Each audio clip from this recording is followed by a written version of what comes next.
In this interview, you will hear from a Clearwater police officer. Welcome to the program, Officer Fidelis. Thank you. And what is a police officer's main job? The main job of a police officer is to protect persons and property and to enforce the laws. And what is a crime? And what are some examples of common crimes? Crime is a violation of the law. An example of a crime is a simple battery, where if someone is walking down the street and a person hits another person with their hand or their fist or pushes them, and that other person did not want to be touched or hit, that is a crime. Then usually the police will be called out and a report will be taken, an arrest could be made. Another example of a crime is a robbery. If you have property, let's say a wallet or money on your person, and someone comes up and takes it from you, either by force or intimidation, if they also point a gun at you, something like that, that is also a crime. Also an example of a minor crime is if you get pulled over by the police in a traffic stop and a police officer gives you a citation and you do not sign that citation, that is also a crime. And how can we protect ourselves from robbers? A good way is to always watch your surroundings. I'm not saying to always be worried about being robbed.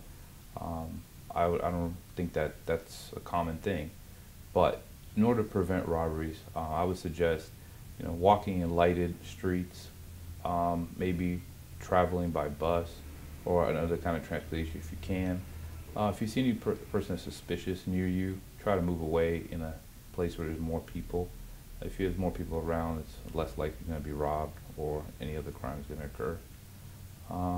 But basically that's it. If you have, also don't carry a large amount of cash on you is really a good way, because then if people don't think people have cash on them, likelihood of being robbed is going to be minimal.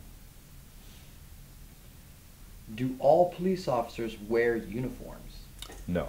Most patrol officers, which is the one driving the vehicles marked, do have uniforms. But we also have undercover officers. We have officers that wear regular clothing like everyone else. Sometimes they don't shave, sometimes they do. They wear baseball hats, things like that. Sometimes they work in that capacity, undercover capacity, investigating different kind of crimes. We have officers also that wear suit and tie, which are also called detectives most of the time. But officers can come in every kind of uniform. They can have a regular patrol uniform or they can be in plain clothing. Do all police officers carry a badge? If an officer is in the capacity of his employment, if he is working, he is supposed to carry a badge. I do. I always carry a badge on me in case I have to respond to something, even if I'm not on duty. Also, again, to enforce the law and protect person and property. But yes, if an officer is going to act as a law enforcement officer, he must identify himself in that way, and normally with a badge and identification with a photo usually is the best way. What are gangs, and how can I tell if my child has joined a gang? A gang is an organization that consists of 3 or more persons that are wearing the same colors and also committing crimes together. That's what's important. It's not just a bunch of kids. Let's say that a bunch of kids are wearing a red shirt one day. That doesn't make them a gang. What makes them a gang is the fact that they are a group of people that are committing crime together. For example, a group that does burglaries, they do it together, they profit from that burglary together, and they usually organize that crime together. For a parent or anyone to suspect that their child is in a gang, usually if they're suspecting their child is in a gang, usually they are. But indicators are a lot of runaways.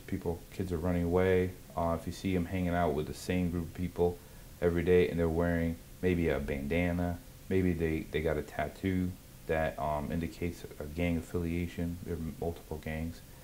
A lot of different behaviors. Your child just all of a sudden changes his behaviors from being maybe a nice kid to maybe more violent. That's another indicator also. Skipping school, things like that. But when you start seeing your child wearing the same color shirt or something with that same color every day and all his friends are, I would start investigating that closely. And obviously, you can always call law enforcement and we'll help assist you with that, even if identifying or trying to deter the child from entering into the gangland. Does every city in Pinellas County have the same laws? No, not every city has the same laws. Some cities have ordinances, which an example is in some cities you cannot drink an open container of alcohol in the street in public, and other cities will allow you to do that. We all have the same federal and state laws, but not every city has the same law for minor things. Can a person be arrested for not speaking English? Not in the state of Florida. In the state of Florida, there's no such law that states you must speak English, and that is the law. I can give you an example of that. When I first came to Florida, I did not speak English. I was in the ESOL system also, and obviously I've learned through the ESOL and through hard work to speak the language. But you know, it would have been very disheartening if I would have came here to Florida and been arrested for not speaking English at that time. Well, our time is up for today, Officer Fidelis. Thank you for helping us understand what police do to help us and how we can help you. Thank you. It was my pleasure.